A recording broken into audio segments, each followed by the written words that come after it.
एक बंदा टकरिया तो कह लग्या डोगर साहब, मैं बिस्मिल्ला करा, कह लगा जी मसीत का मौलवी साहब चले गए न, तुरन फिरन वाला बंदा है, कोई इमाम लभ दे। इमाम बिल्कुल मेरी तरह पढ़िया लिखा सी इमाम। मैं कहा जी बिल्कुल इमाम लभ के दिन्ने, तो ये फरमाओ मैं किवें होवे, हाफज होवे हाफज। मैं कहा चलो बई पूरा हाफज होवे, कारी भी होवे। अच्छा भी कारी भी होवे, मसले मुसले भी दसे। अच्छा जी मसले दसे, गुसल कफन भी दे लवे, गुसल कफन भी दे लवे, तकरीर भी तेरी तरह टिका के करे, तकरीर भी टिका के करे, छुट्टी कोई ना करे। अच्छा जी छुट्टी भी कोई ना करे, शादीशुदा होवे। अच्छा जी बाल बच्चड़दार होवे, सारियां गल्लां उस कर लईयां। मैं कहा ताया हुण ये दस भी खिदमत किन्नी करोगे? कहना मौलवी दीन बेचदे न।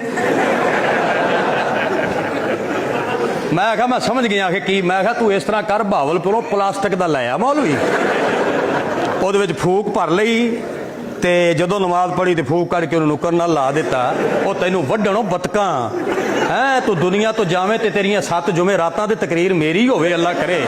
ਤੈਨੂੰ ਹਿਆ ਨਹੀਂ ਆਂਦੀ? ਤੇਰੀ ਸੱਸ ਹੈ ਸਾਡੀ ਕੋਈ ਨਹੀਂ, ਤੇਰੀ ਰਿਸ਼ਤੇਦਾਰੀ ਹੈ ਸਾਡੀ ਕੋਈ ਨਹੀਂ, ਸਾਡੇ ਬੱਚੇ ਪੈਸੇ ਨਹੀਂ ਮੰਗਦੇ, ਨਹੀਂ ਅਸਾਂ ਕੀ ਖਾਂਦੇ ਆ, ਅਸਾਂ ਖਲ ਖਾਂਦੇ ਆ।